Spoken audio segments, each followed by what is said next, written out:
Baik, kita mulai perkuliahan pada hari ini. Assalamualaikum warahmatullahi wabarakatuh.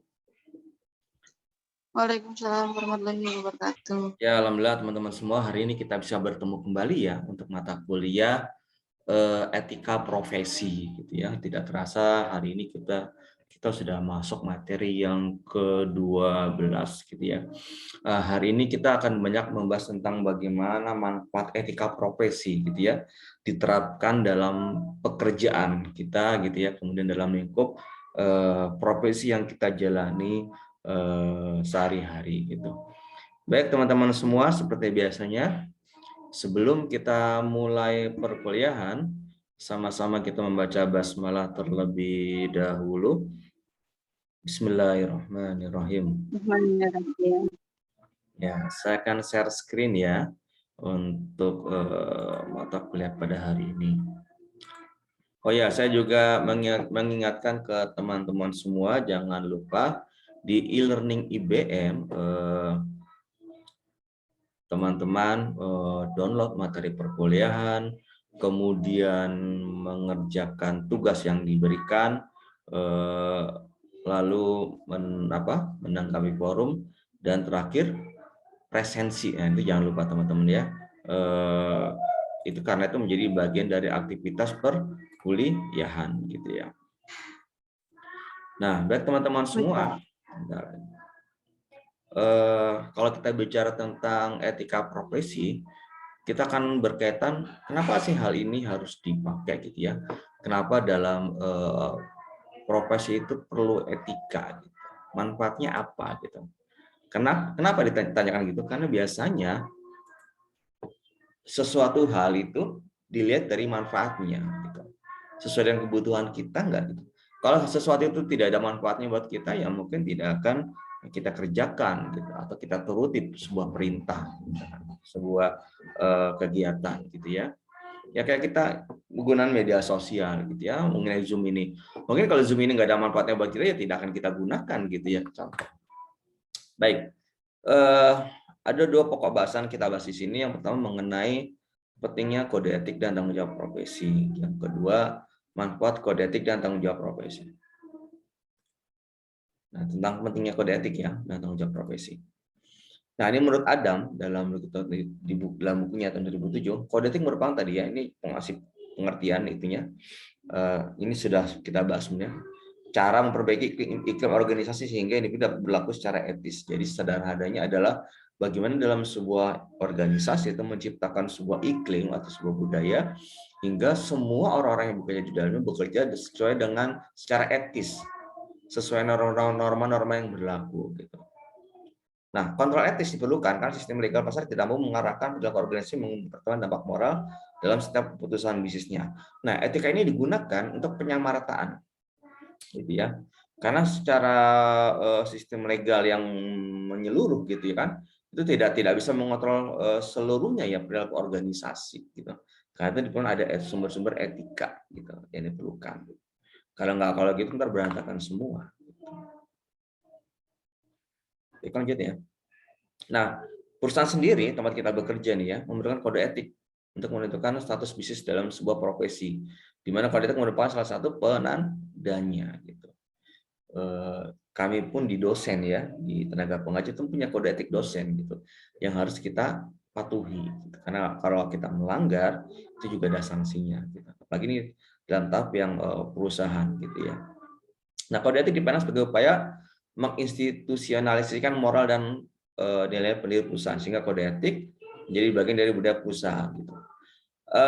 Dalam konteks seperti ini memang teman-teman ya,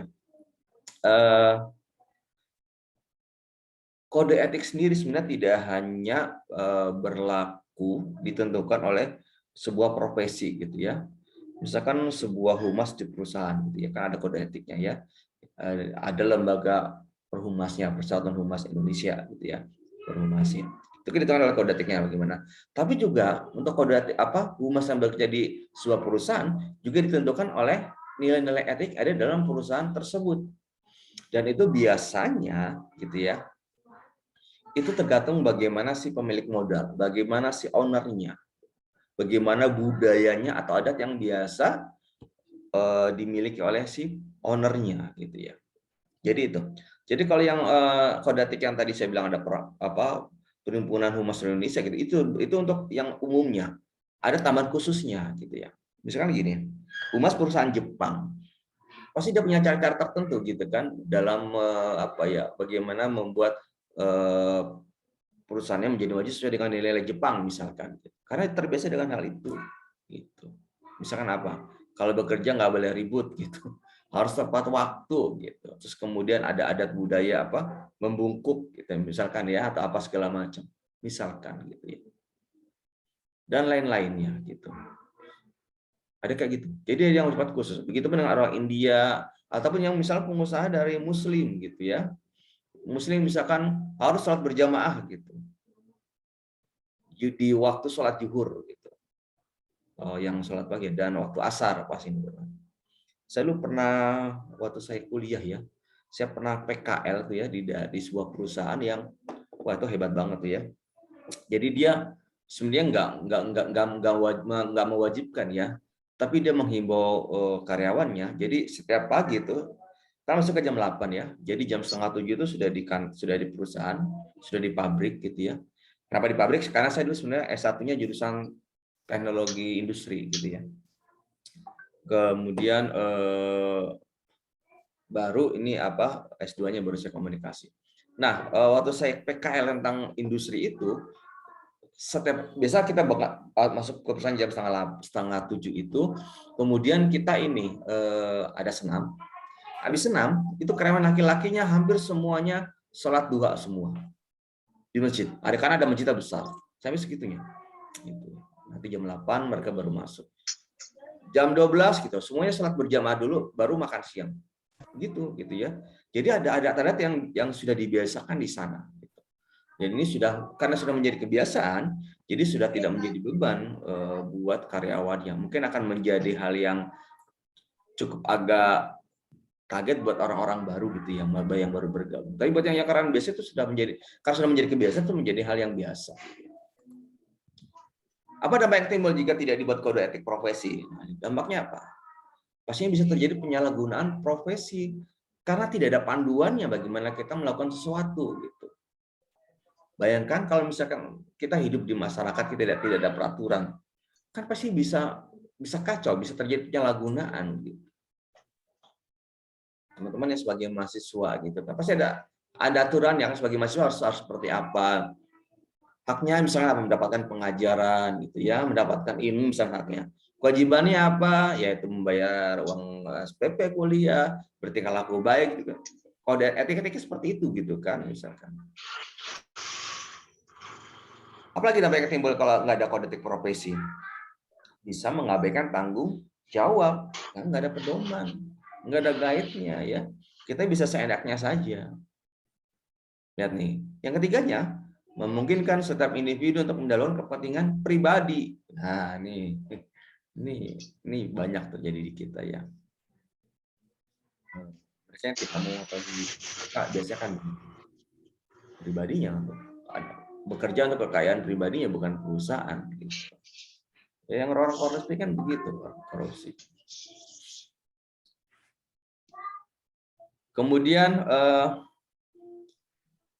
Kemudian nih, kode etik profesi dapat memberikan image yang buruk pada perusahaan itu punya kepada masyarakat. Nah itu karena kalau tidak ada pedoman, mereka bisa berlaku seenaknya, kemudian menyalahi ini, itu akan menjadi sesuatu hal yang yang tidak baik, ya, karena seenaknya aja. Ini mendapatkan stigma buruk dari masyarakat untuk profesi tertentu, gitu ya.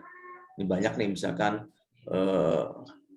ada beberapa ini teman saya ya yang pernah bersinggungan dengan hukum misalkan kalau dengar kata-kata profesi penegak hukum apa ya misalkan contoh polisi gitu kan ya ada beberapa hal yang mungkin menganggap stigmanya oh gitu ya jadi sudah ini dulu sudah agak gimana gitu ya gitu. Misalkan gitu ya jadi ada anggapan tertentu gitu walaupun sebenarnya itu kalau kita katakan itu bukan institusinya ya kalaupun ada itu sebenarnya oknumnya ya tapi kadang-kadang itu bisa mempengaruhi kita.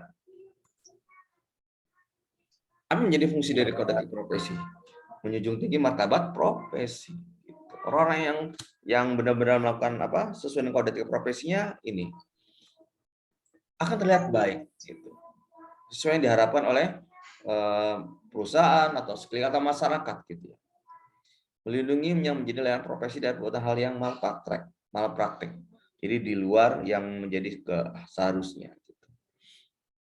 Lagi yang misalkan untuk yang pelayan masyarakat ya, ini harus didahulukan gitu ya di bidang kesehatan misalkan terutama gitu. Meningkatkan kualitas profesi, kita akan terasah gitu ya. Saya percaya kok segala sesuatu itu berdasarkan kebiasaan. Kalau kita terbiasa mematuhi peraturan sesuai dengan ini, kita kan juga melaksanakan juga akan enak gitu. Ya. Terbiasa berbuat baik gitu ya, misalkan ya. Kalau berbuat buruk kayaknya ada rasa yang bersalah gitu misalkan ya. Atau teman-teman yang mungkin terbiasa untuk melaksanakan sholat di awal waktu gitu. Pasti teman-teman kalau yang agak habis ajan nggak sholat rasanya ada sesuatu yang mengganjal gitu ya. Begitu. Segala sesuatu tergantung kebiasaan kita. Kalau sudah jadi kebiasaan akan enak dijalankan. Menjaga status profesi. Ya, karena kita cinta dengan status profesi kita akan mencoba ini profesi kita loh. Jadi ini hidup kita di sini misalkan ya. Saya mungkin sebagai pengajar, ya saya akan tetap berlaku mematuhi standar yang digariskan oleh sebagai tenaga pengajar, sebagai dosen. Kode etika seperti apa? Karena ini menyangkut diri saya. Status saya seperti ini. Menegakkan ikatan antara tenaga profesional dan profesi yang disandangnya. Yang pasti kita harus profesional. Ya.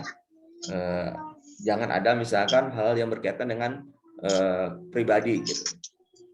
Saya sebagai dosen misalkan, ya pasti saya akan menganggap semua mahasiswa ya sama di hadapan saya. Profesionalisme saya seperti itu gitu. Jadi buat saya tidak ada unsur like and dislike, suka atau tidak suka gitu. Nggak ada buat saya. Ya kalau misalkan nilai ujiannya jelek ya sudah jelek gitu ya.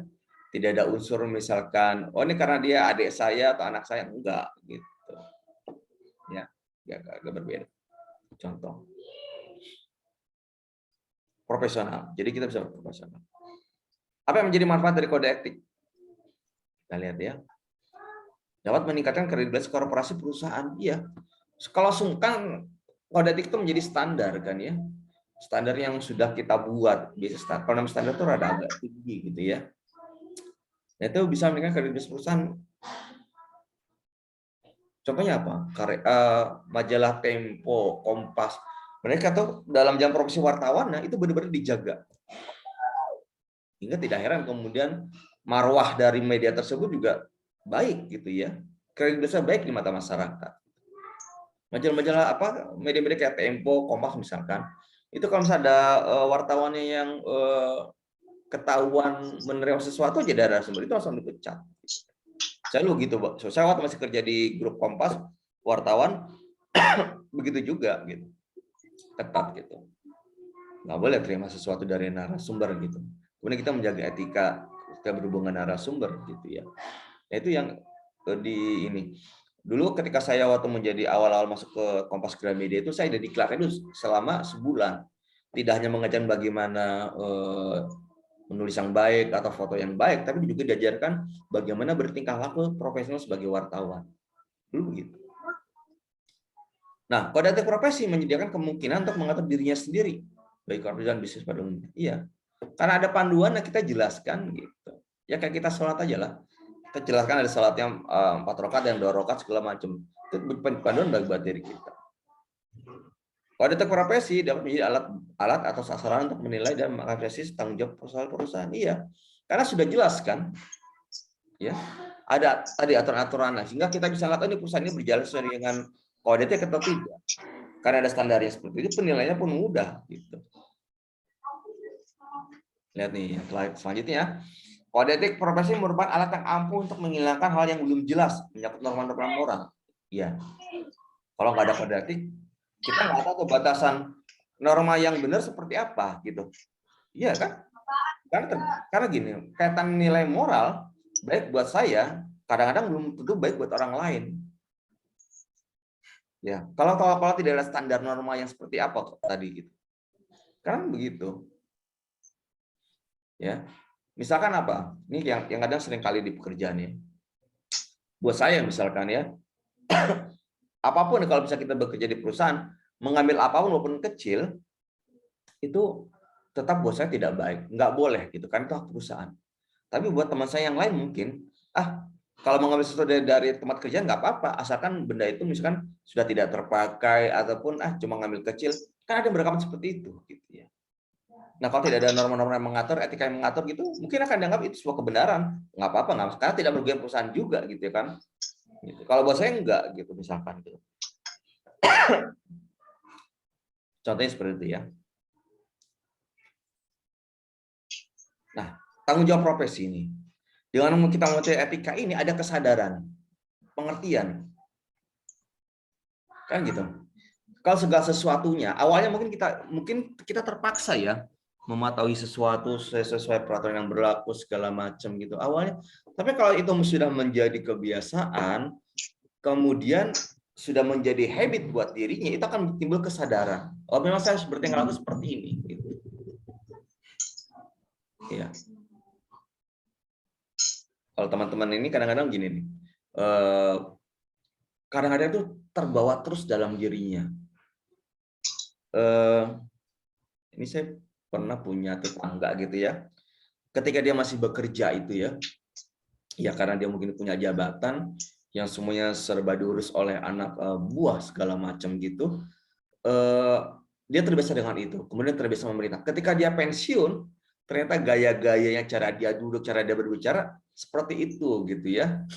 Hingga kemudian buat ketika dia kembali ke masyarakat, bergaul dengan masyarakat, hingga membuatnya terasa aneh gitu di mata kita gitu. Nanti jangan, kadang-kadang begitu ya, hati-hati gitu ya. Nah enggak, ini itu efek jeleknya ya. Tapi maksud saya, ketika sudah kita mematuhi segala sesuatu menjadi kebiasaan kita, itu menjadi timbul kesadaran buat diri kita. Gitu. Kalau kita membiasakan berbuat baik ya, mungkin akan seterusnya begitu. Gitu. Kalau sudah timbul kesadaran, ada rasa kesukaan, kecintaan, menjadi bagian dari diri kita. Gitu. Saya mungkin jadi dosen itu ya baru di 2018, artinya saya baru 4 tahun menjadi dosen. Sebelumnya saya menjadi wartawan. Saya jadi wartawan itu mulai mungkin sebelum lulus kuliah. Saya lulus kuliah Desember 99 ya. Tahun 99 pertengahan itu saya sudah menjadi wartawan. Jadi dari tahun 99 sampai 2018.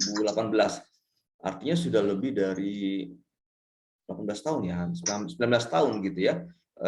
Saya menjadi wartawan. Nah, karena sudah saking lamanya gitu ya, itu seakan-akan saya itu sudah menjadi bagian dari diri saya gitu. Sudah ada timbul rasa kecilan, kesukaan gitu.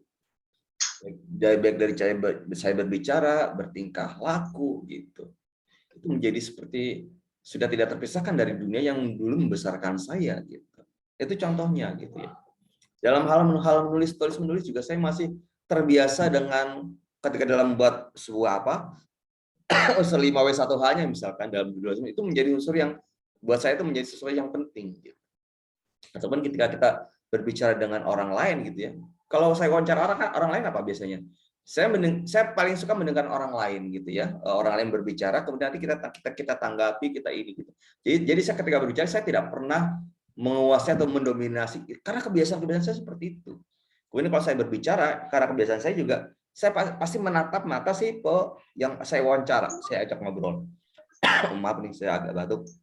Karena itu menjadi kebiasaan saya gitu. Nah sampai sekarang masih begitu gitu. Ya mungkin kalau tadi misalnya suatu saat kita nggak tahu ya, teman-teman misalnya pernah diajar sama saya gitu, pasti nanti akan saya tatap matanya satu persatu. Saya biasanya begitu. Gitu ya. Saya tidak pernah biasa ngajar di depan kelas gitu, enggak. Saya biasa kan suka berkeliling gitu, saya suka mengajak berbicara gitu. Biasa suka begitu. Dan saya tatap matanya gitu. Karena itu sudah menjadi kebiasaan saya. Itu contoh misalkan. Menjadi kecintaan, menjadi kesukaan, dan kemudian menjadi kebiasaan yang kita menjadi. Ada yang keberanian. Berani bertanggung jawab, didorong oleh rasa keislahan, tidak bersikap ragu-ragu karena ada yang tanggung jawab itu maka saya menjadi berani. Nah, karena kita tadi sudah menjadi ini kan kita sudah tahu peraturan yang benar yang apa. Kalau kita sudah tahu peraturan yang benarnya apa, kita menjadi tidak takut lagi dan tidak ragu lagi. Gitu. Karena apa? Yang kita lakukan itu benar gitu. Apapun resikonya. itu akan kita hadapi. Ya, mungkin saya dulu pernah cerita juga, ketika menjadi wartawan juga saya pernah gitu ya, bermasalah dengan hukum gitu ya. Jadi ada yang mengadukan saya karena tulisan saya gitu di ini. Tapi karena saya merasa benar ya saya terus maju aja. Saya lawan kalau apa yang saya lakukan adalah sebuah kebenaran gitu. Yang saya tulis itu sebuah kebenaran. Bukan saya mengarang-arang, bukan saya bohong gitu. Ya kemudian pada akhirnya memang saya yang dimenangkan gitu ya. Gitu. Yang pihak pengadunya tidak bisa membuktikan kesalahan saya gitu. Nah, itu salah satu contoh gitu ya. Baik teman-teman, kayaknya slide saya hanya itu. Ada 11 aja. Baik, sebelum saya buka link pertanyaan buat teman-teman semua, saya minta teman-teman yang bisa buka kameranya dibuka dulu ya, biar terlihat wajah ganteng dan cantiknya. Saya ambil screenshot dulu ya. Oke. Udah semua. Oke. Wow, Mas Amin masih di mobil kayaknya nih. Oke. Oke, semua sudah? Oke, sambil ya. 1, 2, 3. Oke, saya save dulu sebentar.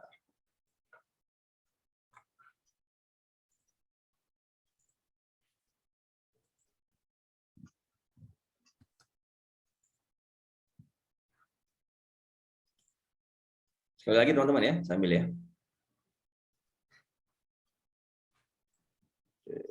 1, 2, 3. Ternyata di bumi itu ya. Ada ya.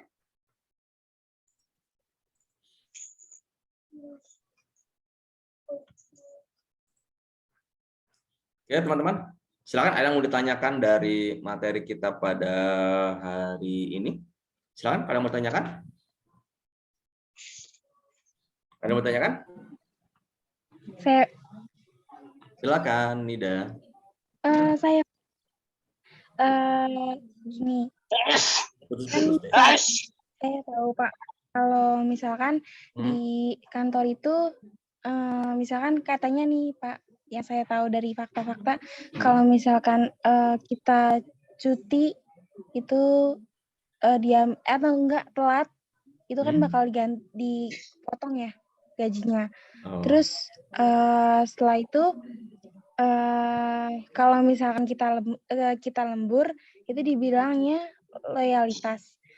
Saya mau nanya, apakah itu perusahaan ada kode etik profesinya? Gimana Pak? Jadi apakah perusahaan itu apa ya? Ada kode etik profesinya dalam jam kerjanya? Apa enggak Pak? Nah, gini teman-teman ya. Kita harus bisa membedakan antara kode etik profesi dengan peraturan perusahaan gitu ya, gitu. Sama ketentuan yang sudah berlaku di pemerintah gitu ya. Kalau kita menyangkut profesi misalkan teman-teman yang bekerja sebagai akuntan berarti kode etik profesi sebagai akuntan gitu ya. Teman-teman yang bekerja sebagai bagian humas, kode etik humasnya, jadi perbagiannya. Nah, kalau tadi yang Nida tanyakan itu kalau saya lihat lebih kepada peraturan yang berlaku di dalam perusahaan gitu ya. Itu masing-masing memang beda gitu ya dalam perusahaan bagaimana mengaturnya. Memang ada hal-hal tertentu yang memang menjadi ketegasan apa ya?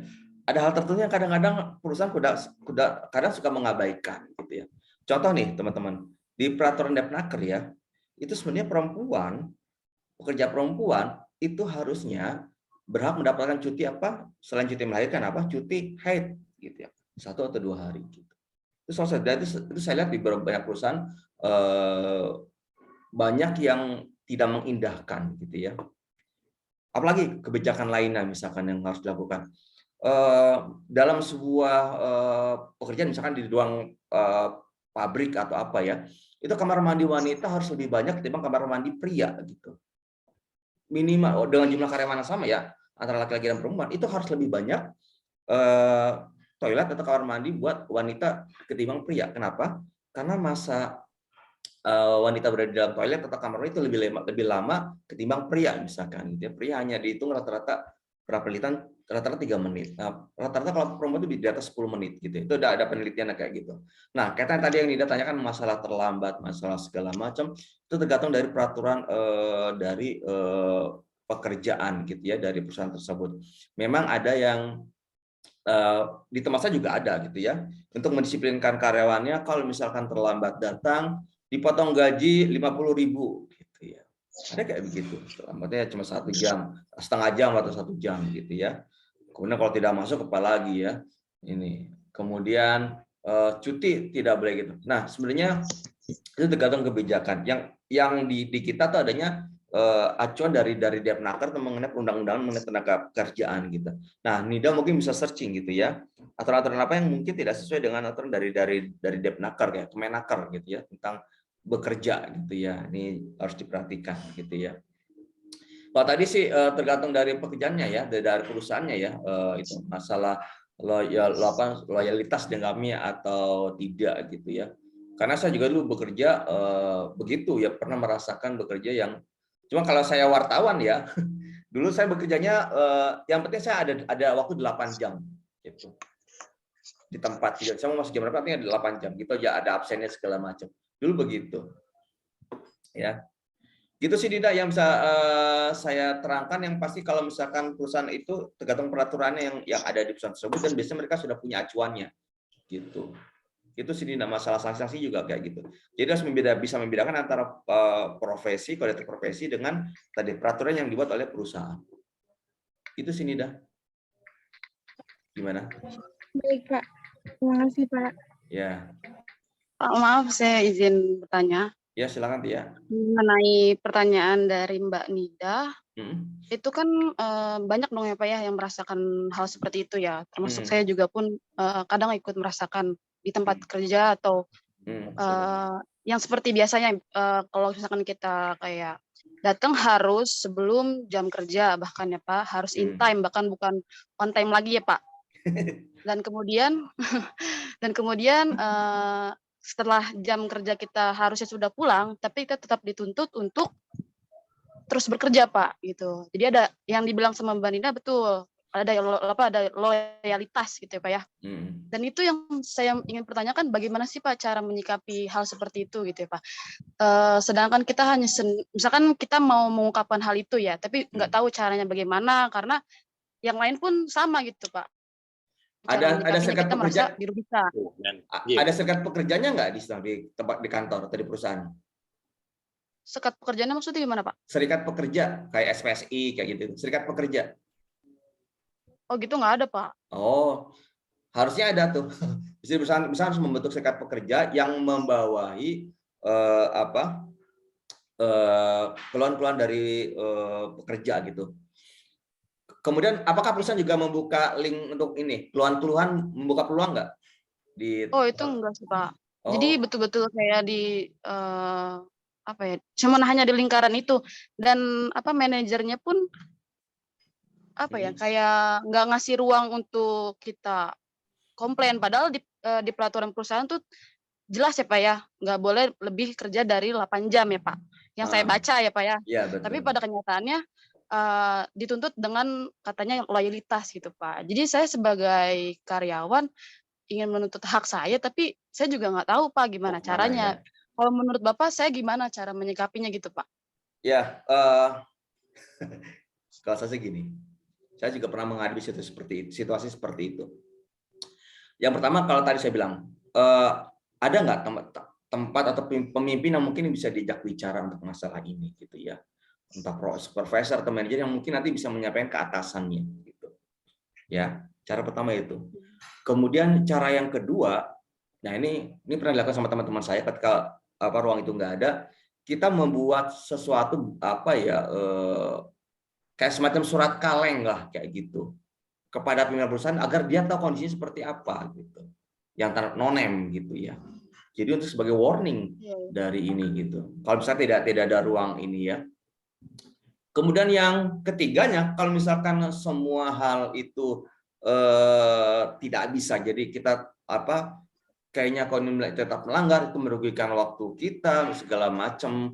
Kemudian kok tidak ada ini dan terus-terusan seperti itu, kita seperti yang harusnya walaupun kita harusnya dikerja lebih waktu, kita sudah harus mendapatkan hak kita, kan harusnya begitu ya. Ada konsekuensi seperti itu. Kalau kita tidak juga mendapatkannya, tergantung dari diri kita. Kalau kita masih butuh pekerjaan itu, ya mau nggak mau kita tetap bekerja di perusahaan situ. Tapi kalau sekiranya sudah nggak cocok buat kita, nggak nyaman buat diri kita, ya kita bisa memilih mundur dan memilih pekerjaan lain kayak gitu. Kalau misalnya tidak dimungkinkan seperti itu ya gitu. Dulu waktu di saya ada beberapa hal yang saya datang melakukan kayak gitu. Ketika misalkan sumber informasi ditutup, jadi kita pernah ada dulu tempat saya perusahaan bekerja itu ya, itu ada kotak saran gitu ya. Ketika kotak saran tidak diindahi, masukan lewat ini tidak diindahi, kemudian kita bikin surat-surat kaleng kepada pimpinan atas gitu, yang hingga kemudian dia harus tahu keadaannya seperti apa gitu. Nah, itu juga kayak gitu, dan dia nanti bisa, dan itu tidak hanya sekali atau 2 kali, jadi biar ada perhatian dari pimpinan atas gitu. Karena saya yakin ini, karena kan sudah ada ketentuan dari manajemen atas kan seperti apa gitu ya. Iya, Harus betul. itu. Nah, mungkin bisa kayak gitu. Itu sih saran saya ya begitu ya. Ya, tapi yang saya pada kenyataannya Pak ya, ketika kita bisa menyampaikan apa ya aspirasi kita gitu Pak. Tapi yang ada bukannya malah dilurusin, bukannya dipertimbangin lagi gitu gimana cara cari jalan keluarnya gitu ya Pak. Tapi malah yang ada tuh di PHK Pak, di-cut gitu Pak. Oh. Iya, Ya. yang terjadi malah kayak gitu Pak yang sebelum-sebelumnya, karena dia udah berani speak up ke atasan, tapi bukannya malah diproses, malah dianya yang di-cut Pak gitu. Ya, itu akan menjadi pilihan buat diri kita gitu ya, dengan kerja yang seperti itu gitu ya. Karena memang kalau kita masih bekerja dengan orang lain dimanapun, kita tetap tidak punya kuasa untuk membuat sebuah kebijakan, tetap bagian atas nih. Kecuali kita punya usaha sendiri lah, kita menentukan apa yang mau kita lakukan gitu ya. Ya kalau misalkan hal paling ininya tadi saya bilang, selain ada surat paling kemarin paling atas, bisa juga ya kalau ada yang mau coba-coba ke Kemenaker misalkan, tapi no name aja ya, tanpa ada nama gitu. Jadi aman. Yang penting dari pihak terkait bisa tahu masalah yang terjadi dalam perusahaan. Itu aja. Jadi tidak harus show nama gitu, no name aja gitu. Kalau yang penting kan mereka tahu kok kondisinya seperti apa. Gitu ya. Gitu sih ya menurut saya. Ya. Saya mau nanya lagi boleh nggak Pak? Boleh. Semoga waktunya masih bisa ya. Silakan. Iya, ini bisanya ya Pak. Oke. Menurut saya, menurut pandangan saya Pak, apa sih Pak kalau misalkan ketika karyawan tidak berperilaku dengan baik, tidak sesuai dengan etika profesi yang ada, tidak sesuai dengan norma-norma yang berlaku di dalam perusahaan, apakah atasan atau direkturnya gitu ya Pak, yang bertanggung jawab langsung dibawa penjara atau langsung diproses ke hukum atau bagaimana Pak? Jadi ketika anak buahnya melakukan kesalahan nih Pak, apakah atasannya langsung diproses hukum atau bagaimana tuh Pak? Tergantung kesalahannya seperti apa. Kalau misalkan berkaitan dengan pidana, mencuri besar-besaran, ya pasti itu ke pihak kepolisian. Tapi kalau tindakan-tindakannya misalkan hal yang kecil gitu ya, misalkan tidak mengerti peraturan, terlambat segala macam gitu, kemudian membangkang perintah atasan misalkan ada, itu ada tahapannya. Ada SP1, surat peringatan 1, surat peringatan 2 misalkan. Baru yang kalau tidak bisa sama sekali PHK, itu udah terakhir. Itu untuk kesalahan tadi, misalkan terlambat datang kerja, tidak pernah masuk kerja, suka bolos gitu, kemudian suka tidak pernah memenuhi target dan segala macam kayak gitu ya. Itu kaitannya dengan itu. Tapi kalau misalnya kaitan dengan pidana tadi bilang pencurian, korupsi segala macam besar-besaran dalam itu langsung hubungannya perusahaan ke kantor polisi gitu. Karena itu sudah merupakan tindak pidana, pencurian gitu sih ya. Ya. Jadi atasannya nggak langsung dibawa ke polisi gitu ya Pak ya? Tergantung kesalahannya gitu. Oh, enggak. Pasti ada SP1, SP2, SP3 gitu. Dulu ya, teman saya juga begitu, ada yang demo, ada yang pimpinan segala macam, bikin kritikan pedas ya gitu. Di SP1 dulu nih gitu. Masih menurut aturan pemerintah enggak? Kantor enggak gitu. ada SP2 gitu. Kalau sudah tidak sampai orang ini nggak mau, ya sudah. Jalan terakhir di PHK. PHK menjadi jalan alternatif paling terakhir. Itu sih, yang saya tahu begitu ya. Yang pernah saya alami, pengalaman saya bekerja begitu. Gitu Tia. Oke, baik Pak. Terima kasih ya Pak. Baik teman-teman semua. Kalau sudah tidak ada lagi yang didiskusikan, ini sudah ajan Isya juga ya. Saya tutup perkuliahan kita pada malam hari ini dengan sama-sama membaca hamdalah. Alhamdulillahirabbil alamin. Alhamdulillahirabbil alamin. Baik, kurang dan lebihnya saya mohon maaf. Wassalamualaikum warahmatullahi wabarakatuh. Waalaikumsalam Ketemu lagi teman-teman. warahmatullahi wabarakatuh. Ya, sama-sama.